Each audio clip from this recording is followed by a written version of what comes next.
What's up, my fellow idiots? Today we're going to be making some biscotti, the Italian cookie that you twice bake and are great for dunking in your coffee or tea.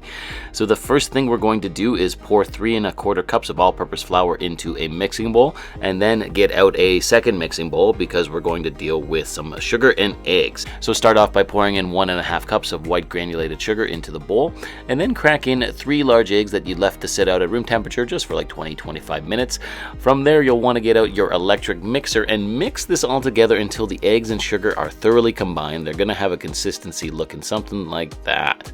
There we go. Now set this bowl aside for a quick second and bring back the dry ingredients because we've got to add in a couple of things, starting off with a tablespoon of baking powder to make the cookies rise, and then put in 3/4 of a teaspoon of kosher salt.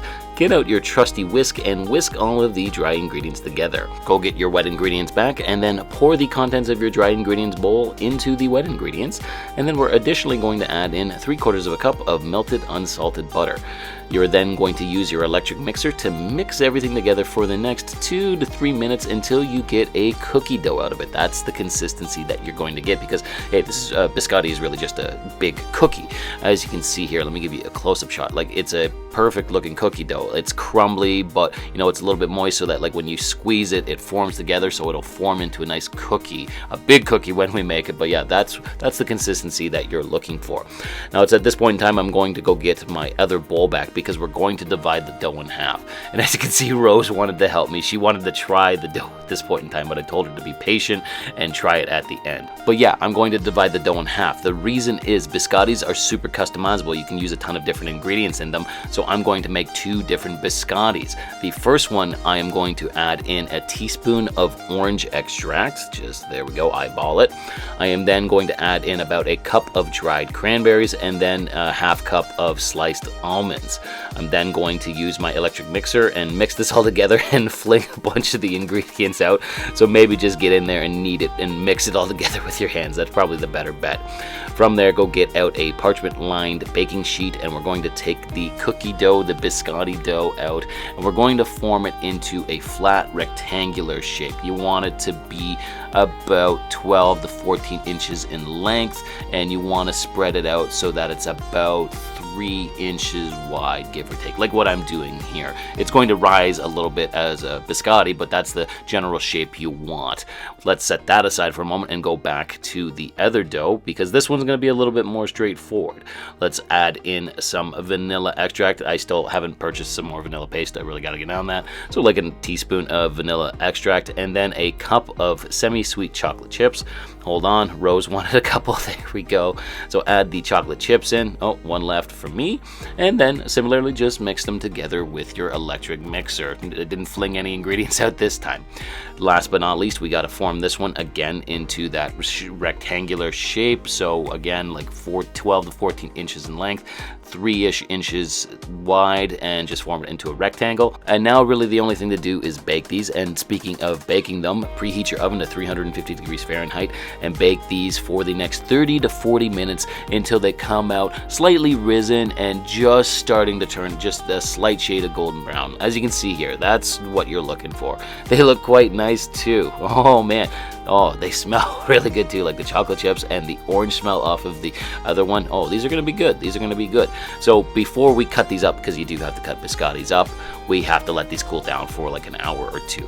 Now after 2 hours, we're going to pull these off of the baking sheet. Let me just give you a close-up shot. Look at that. It's just a gigantic cookie, really. But we got to cut these up still because biscottis are typically, you know, not one gigantic cookie. They're cut up, and you want to cut them on an angle with a bread knife.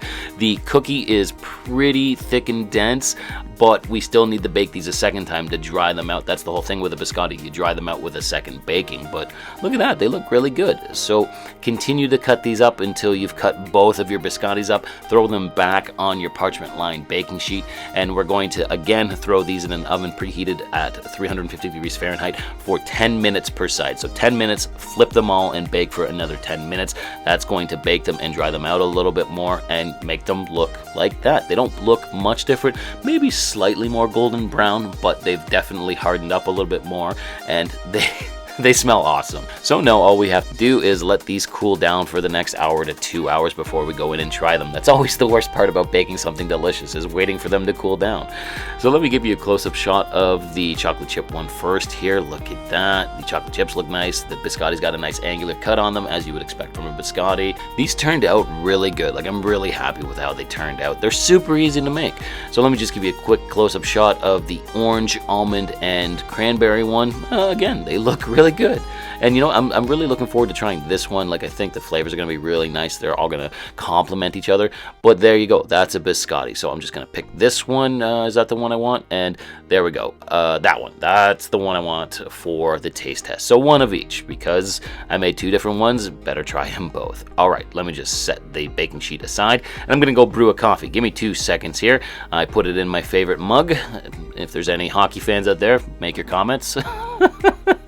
Anyways, let's go in and try the orange and cranberry one, and it is good. It is good, especially when you dip it in the coffee. It is fantastic. It's got a really nice complex flavor with the orange, the almonds, the cranberries, and you soften it up by dipping it in the coffee. Like, that's what I've always done with my biscotti. Sometimes I do it with tea, but that's perfect. It's perfect. All right, and then let's go in and try the chocolate chip one. It's pretty straightforward. It's chocolate chips, so you know it's going to taste good. Dunk it in the coffee, and yeah, it's fantastic.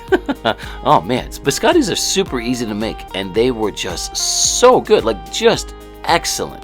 You know, you can throw them in the freezer, because obviously they makes quite a few of them, and you're not going to eat them all right away, so throw them in their freezer. They'll keep for quite a while, and then you can pull one out whenever you want to have have one with your coffee or tea. But before we go, we obviously got to get the official taste tester in here, Rose, and does she like it?